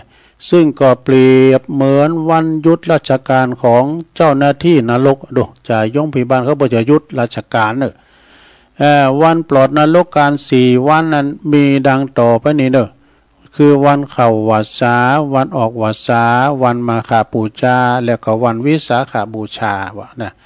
ความเจอเกี่ยวกับวันปลอดนรกการมี3 ประเด็นหนึ่งเนาะเป็นวันในวันดังกล่าวนี้เจ้าหน้าที่นรกจะหยุดพักอีกว่าบ่มีภาระนะบ่มีภาระในการสอบสวนแล้วก็ลงโทษวิญญาณนะ2เป็นผู้ที่ปฏิบัติธรรมหรือว่าทำบุญในวันเหล่านี้นะจะได้รับการอนุโมทนาและก็อาจส่งผลบุญไปยังญาติผู้ลงลับไปแล้วตัวนี่แล้วก็3เป็นช่วงเวลาที่เหมาะสมแก่การทำบุญทำทานเปิดสงเคราะห์สะเดาะเคราะห์ไอ้วะนะเปิดสะเดาะเคราะห์แล้วก็อุทิศบุญกุศลผลบุญไปให้เขาเจ้าทั้งหลายจบลงไปซะนะก็ไปน้ำอย่างเดียวนี้นะซะได้เอามาเราสู่จู้กันฟังเนาะเราสู่จู้กันฟังแล้วก็อันนี้ทำกรรมหนึ่งวันนี้มาในหนังสือกันเนาะซะได้เนาะเย็บยกมาให้ซะท่าได้ฟังกันมีหลายอย่างหนังสือก็มีหลายสถาได้ยินได้ฟังในการละต่อไปนี้ก็จะเล่าถึงเรื่องเอาอันนี้ก่อนเนาะจะเล่าถึงเรื่องบิดอนมันดาเฮานี้เหมือนกันวันนี้นะหนังสือของพระครูศรีนวลแก้วสุขพระคุณของมารดาวันนี้เป็นรอบที่2เนาะเป็นว่ากรรมว่าแม่นี่นะแม่นี่เป็นใหญ่หมดอะถ้ามีตั้งน้ำก็แม่น้ำปิงแม่น้ำยมแม่น้ำนานถ้ามีเหล่าทหารก็แม่ทัพเนาะถ้ามีตะฮงโคก็แม่โคดูมันมีหลายอย่างหลายแม่เนาะแม่นี่เป็นกรรมศักดิ์สิทธิ์แล้วก็มีอนุภาพเหลือเกินนะคำแหลกตีลูกทุกคนตะอูดได้ยินนะตะอูดได้ยินแล้วก็ชัดเจนก็คือคำว่าแม่เนี่ยมีคำว่าแม่ดวงหน้าดวงแรกตีลูกพบเห็นก็คือดวงหน้าของแม่แต่กันเนาะแม่เพิ่นจะอยู่ฟุ่มฟักดูพอลูกน้อยตัวแดงเสียงแรกที่ลูกได้ยินแล้วก็รู้สึกดีก็คือเสียงของแม่เนี่ยอาหารคำแรกเนี่ยอาหารคำแรกที่ลูกได้กินก็คือเลิศในอกแม่กันปิ้นน้ำนมเนี่ยการปิ้นน้ำนมของแม่น่ะแล้วก็เสื้อผ้าพื้นแหลกนะเสื้อผ้าพื้นแหลกที่แม่ได้ห่มกายยาคลายความหนาวผ้าอ้อมก้าเนี่ยจากมือของแม่น่ะเนาะเอียเป็นต้นแล้วก็แม่เนี่ยคือยอดนักเสียสละของลูกเนอะตีแต่จริงยิ่งกว่าสิ่งได้ในโลกเนี่ยเป็นเสียสละแม่อดลูกอิ่มเนี่ยแล้วก็ท่านนักปราชญ์ราชเมธีอาจารย์นะเปิ้นได้พารณาพระคุณของมารดาไว้มากมายหลายทันขอยกมาสมอ่าง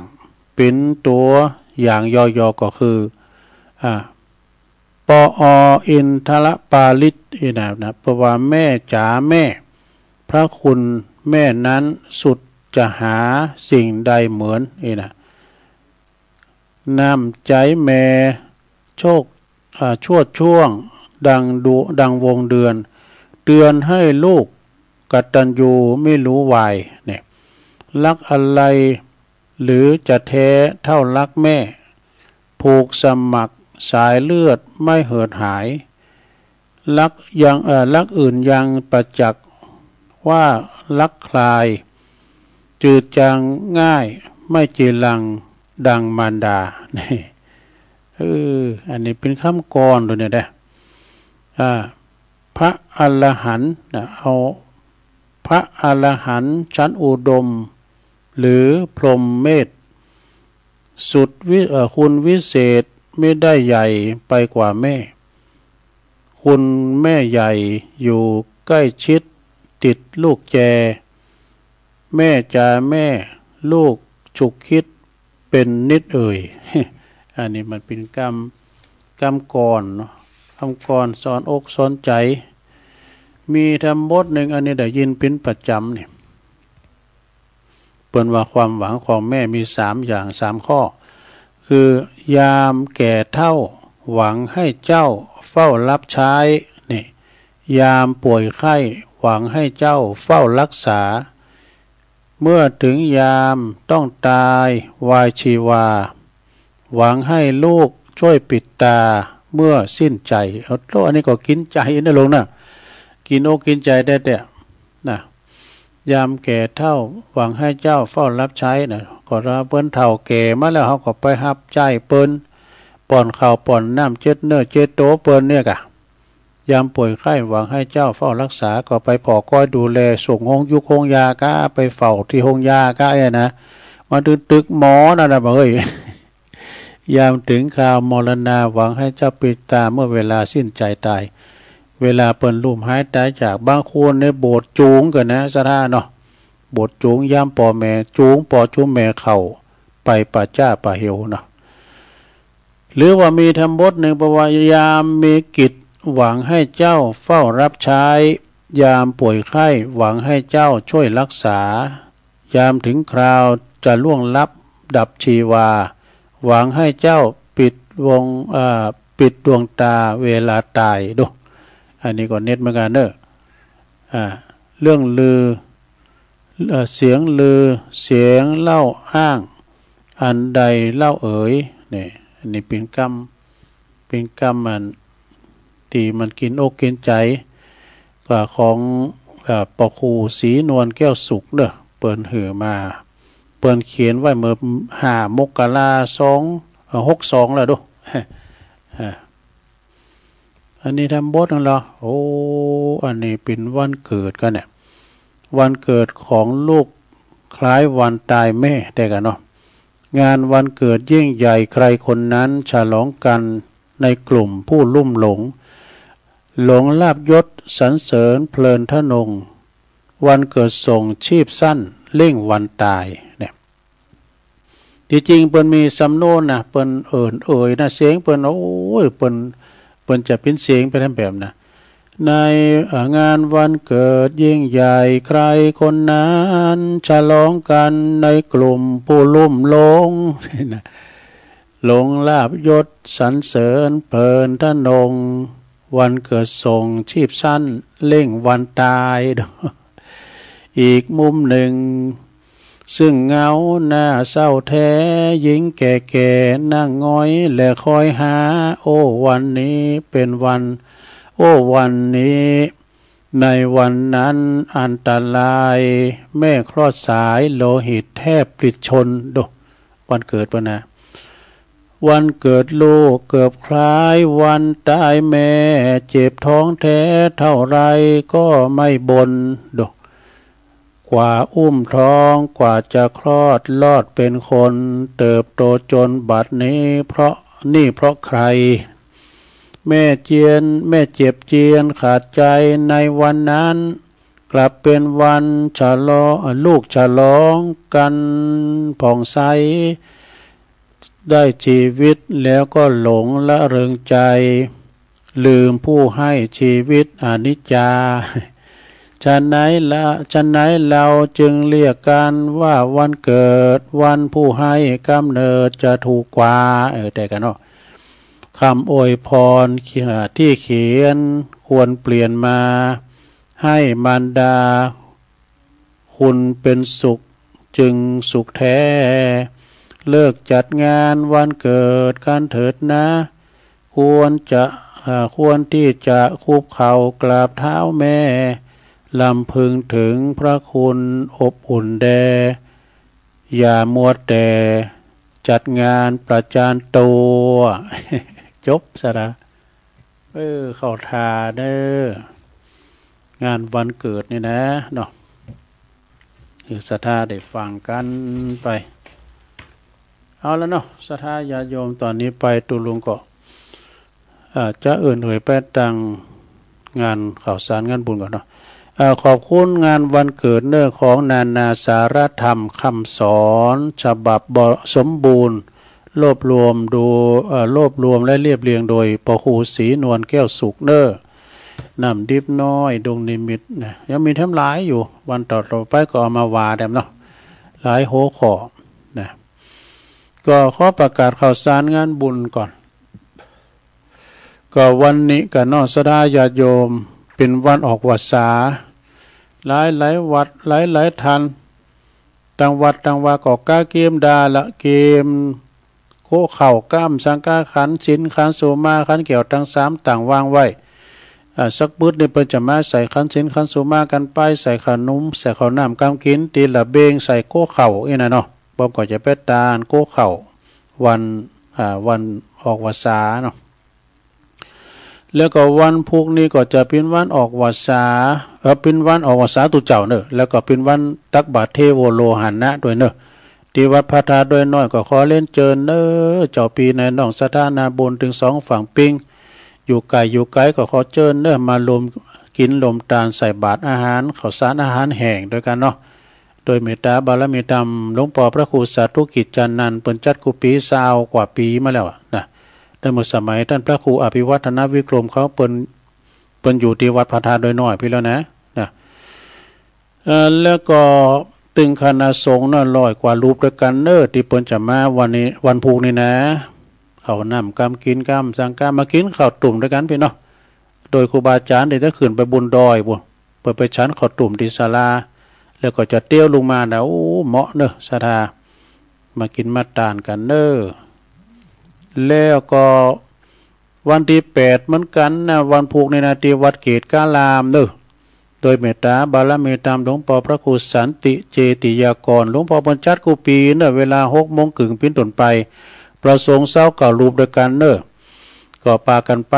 ลมกินลมตันลมตักบาตรเทโวกันที่วัดเกตกาลามทางเวียงเชียงใหม่แล้ววันที่8เหมือนกันตุลาก็ตักบาตรเทโวเหมือนกันที่วัดฝายหินนะที่ต่างแห่งสถานีวิทยุเฮานี่นะโดยเมตตาธรรมอาจารย์พระครูสมุวิสุวัฒน์วรกิจโจตุปีหนุ่มเขาตุปีตะวันเขาน่ะเพิ่นจะจัดกุปีเนอะวันพุธนี่นะที่วัดฝายหินที่ต่างแห่งสถานีเฮาแล้วก็วันที่8เหมือนกันเนอะตักบาตรเทโวโลหันนะที่วัดพระธาตุดอยปล่อยนกเนอะถึง2ตำบลกันเนอะเพิ่นจะไปจัดการที่หันนะที่วัดพระธาตุดอยปล่อยนกโดยเมตตาบารมีธรรมอาจารย์ท่านพระมหาทิติวุฒิเนอะเจ้าอาวาสนะป้อมเด็กคณะสงฆ์เนี่ยปากันไปอันนี้ฝากฟังมาประกาศโดยหลวงพ่อมานิษฐาวโรเนอะความจริงมีจันหลายนะตุลุงแดงเพิ่นประกาศว่าอันโอ้จันหลายตุลืมแบบไหนลำได้จดไว้นะแล้วก็ในวันที่18ตุลานี่เปิ้นก็ขอเชิญรวมทำบุญตอดผ้าป่าสามัคคีสมทบทุนในการปรับปรุงภูมิทัศน์วัดปูโตนอนเนอะปูโตนอนด้านหน้าศาลาเป็นวันเสาร์ที่18นะตีวัดใหม่พัฒนาวัดของอาจารย์พระครูสถาพรพัฒนาลังสีเจ้าคณะตำบลยางคลามเจ้าวัดใหม่พัฒนาพระเจ้าหาพื้นตารางเมตรก็ตารางเมตรละ200 บาทพระเจ้าตอดผ้าป่าวันที่18เวลา 16:04 น.เนอะต่อไปก็งานบุญกฐิน11ตุลาก็ทอดกฐินที่วัดม่อนห้วยแก้วเนอะ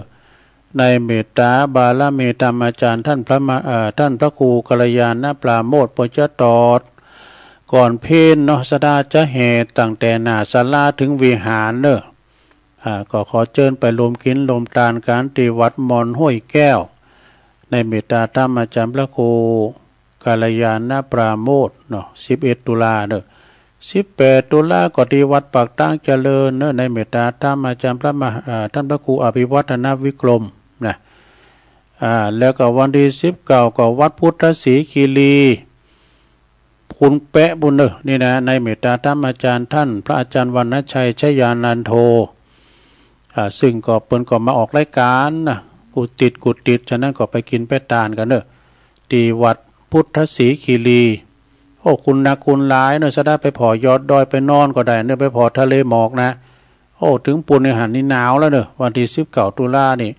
เปิ้นจะเอาฟักแก้วฟักทองฟักหมนก้ามสังกากันลำก็เนี่ยเอาไว้แจกเอามาเป็นรถดำเลยนะปลอดสารพิษเนอะ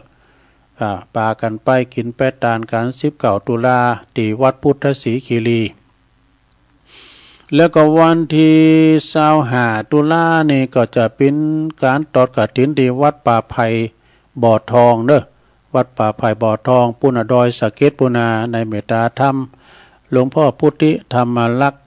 ที่ปรึกษาเจ้าคณะตำบลแล้วก็ท่านพระอาจารย์สมเพชรปัญญาโนผู้ดำเนินงานก็ไปกินแปดตานกันเนอะ25ตุลาที่วัดป่าไผ่บ่อทองเนาะแล้วก็วันที่1ตุลุงประกาศพิษไปวันนั้นป้าเจ้าวาดเพิ่นไปหับตานที่งานศพอันปัจจัยวันที่2นะตุลุงวันที่1นะน่ะวันที่1เนอะที่วัดพระธาตุดอยหล่อนะก็ได้ไปช่วยงานอยู่ว่าวัดพระธาตุดอยหล่อในเมตตาธรรมอาจารย์ท่านพระอธิการจิตอนาลโยพร้อมด้วยปโลงเขานะพอจะตอดกันในวันที่1พฤศจิกายนเด้อในเมตตาบารมีธรรมหลวงพ่อพระครูพิสิทธิพิพิธการอันเป็นสมปานเจ้าวัดโขงสิงห์เนี่ยเพื่อจะมาเป็นเก้าเป็นประธานเพื่อจะเต็ดเวลาบ่าย2 โมงบนเนี่ยตอนเจ้าไปวางจำปาก็ไปไหนก็แล้วจะมาประมาณ2 โมง2 โมงแรงเนาะต่อจากหันก็วันที่2พฤศจิกาเนี่ยที่วัดมีโชคหอมบุญป่าไม่แดงเนอะในเมตตาบารมีธรรมหลวงพ่อพระครูท่านพระอาจารย์หลวงพ่อมานิถาวโรหลวงพ่อจะตอดวันที่2พฤศจิกาเนอะตอนเจ้านี่พอจะต้านสังก่อนนะต้านสังพระสงฆ์เจ้าหัววัด19 รูป19 ตุนด้วยกันเนอะตอนเจ้านะมีวันคำไม่ด้วยนะตอนเจ้าก็เพิ่นก็จะมีตอดผ้าป่าหรือว่าตอน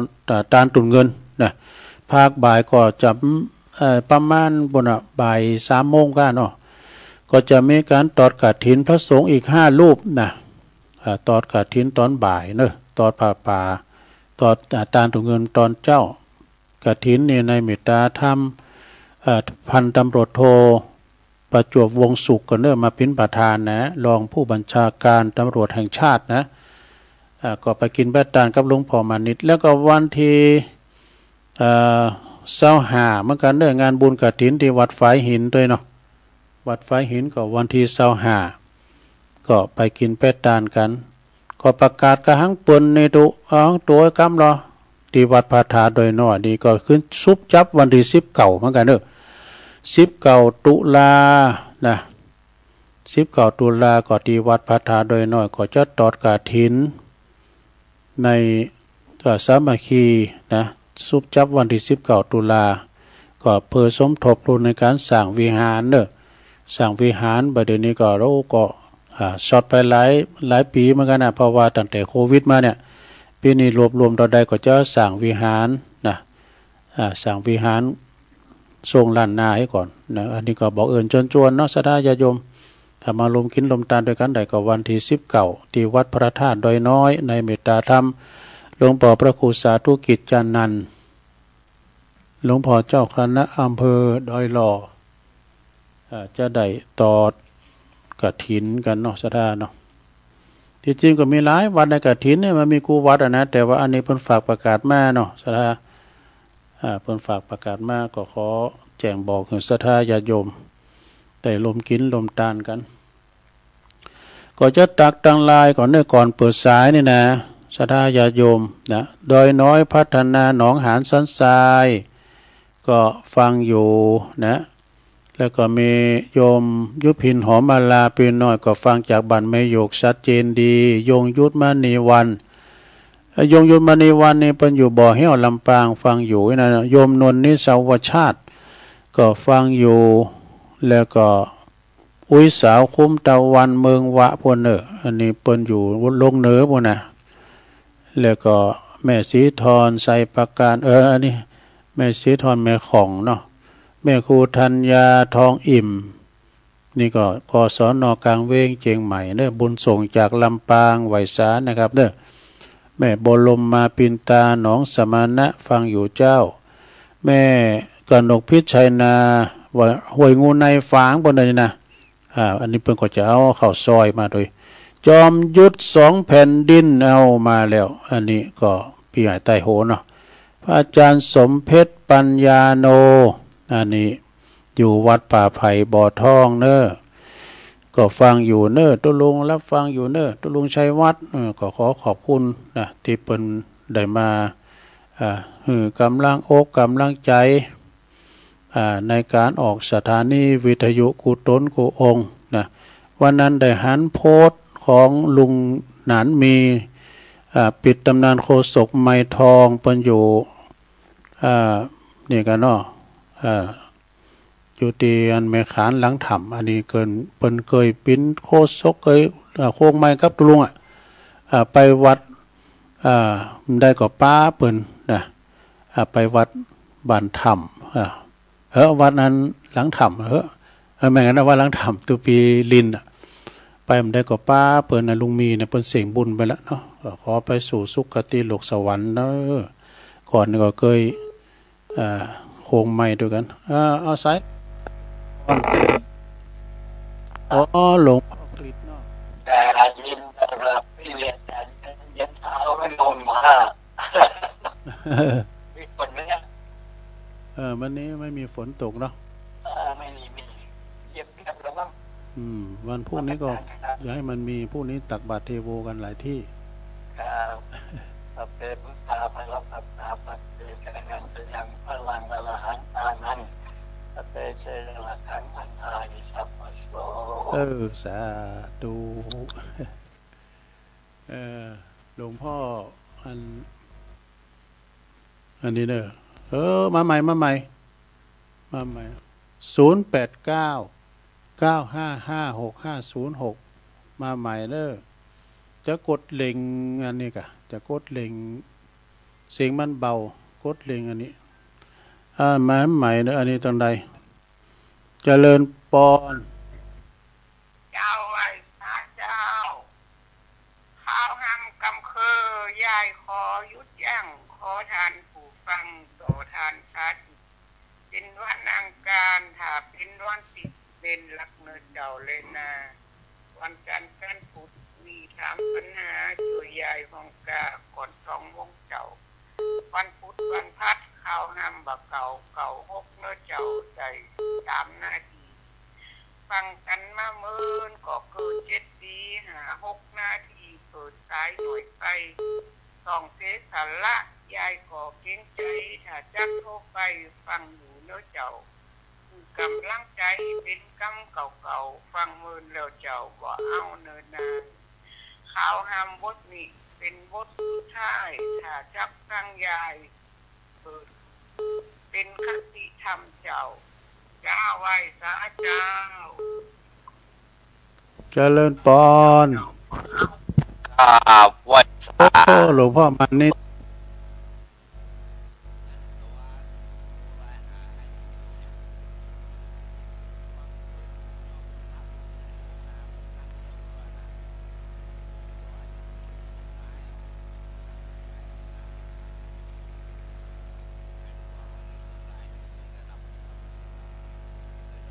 ก็ส่งลายป้ายขึ้นที่เขาจะตอดกระถินนั่นนะว่าเพื่อช่วยกันขึ้นป้ายนี่ป้ายนี้เนาะเพื่อนเป็นคนตำรวจเอกประจวบระเนิดเพื่อนก็เกษียณวันที่30 กันยานี่นะเดี๋ยวนี้ตำรวจเอกประจวบวงสุขที่จะนำพระกฐินมาถอดสร้างวิหารเป็นประธานคนท้องว่ากฐินกัลยาณมิตรตำรวจทั้งนั้นอาจารย์บูรณาบุญสร้างวัดใหม่วัดวาอารามของวัดใหม่มีโจของบุญนอก ลุงก็มีส่วนที่ได้ประกาศงานบุญกับทางวัดทางบาทต่างๆพร้อมกับวัดใหม่มีเจ้าของบุญที่นี่เด้อเนอปกปักรักษาลุงอายุมันยืนยาวแข็งแรงเนอสาธุข่าวไปสาหลวงพ่อเนอหลวงพ่อมานิถาวโลปุนเดอร์วัดใหม่มีโชคหอมบุญป่าไม้แดงดอยสะเก็ดปุนเดอร์เปิ้นจะแปลงหลายอย่างแล้วก็ตอนเจ้าเปิ้นก็ตาตุนเงินครูบาอาจารย์19รูปเนาะไม่ใช่เสาเก่านะครูบาอาจารย์19รูป19โหวัดแล้วตอนบ่ายก็ทำ5รูปรับกฐินในตอนบ่ายเนาะมีอยู่ก็0899556506ถ้ามีก็โทรมาก็เดี๋ยวจบจากตุลุงก็ฟังท่านพระอาจารย์สาธิตนะทีละปัญโยในรายการธรรมาภิวัตรกันต่อไปเนาะศรัทธาญาติโยมตุลุงก็จบรายการแล้วตุลุงก็จะไปเปิดศาลาก็จะไปปฏิบัติปัดกวาดตั้งศาลากันต่อไปรอหลับศรัทธาที่เปิ่นจะมาทำบุญกันวันนี้เดินหน้าปักกันใหม่เด้อโชคดีมีใจเหมือนกันทุกคนจุดจันเด้อจัตตาโลธรรมาวัฏันติอายุวันโนสุขังภลัง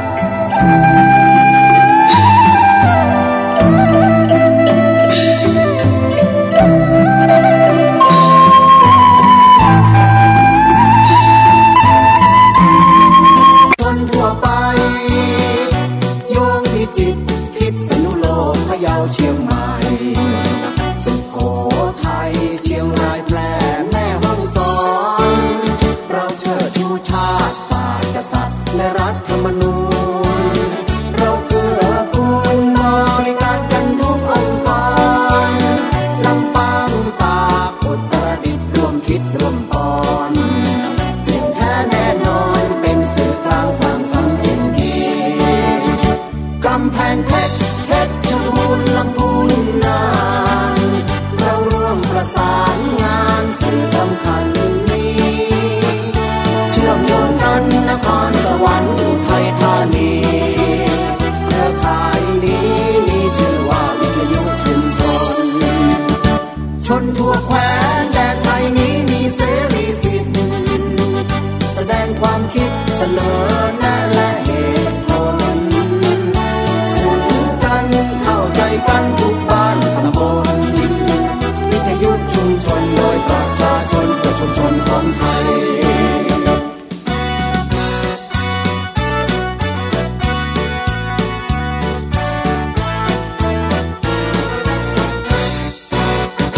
เครือข่ายวิทยุชุมชนภาคเหนือเกิดขึ้นเพื่อประชาชนชุมชนทั่วไปโยงพิจิตรพิษณุโลกพะเยาเชียงใหม่สุโขทัยเชียงรายแพร่แม่ฮ่องสอนเราเชิดชูชาติศาสตร์กษัตริย์และรัฐธรรมนูญเราเกื้อกูลบริการกันทุกองค์กรลำปางตากอุตรดิตถ์ร่วมคิดร่วมปอนเก่งแท้แน่นอนเป็นสื่อกลางสร้างสรรค์สิ่งดีกำแพงเพชรชบูรณ์ลำพูนนานเราร่วมประสานงานสื่อสำคัญนี้เชื่อมโยงกันนครสวรรค์ไทยธานีเครือข่ายนี้มีชื่อว่าวิทยุชุมชนชนทั่วแคว้นแดนไทยนี้มีเสรีสิทธิ์แสดงความคิดเสนอ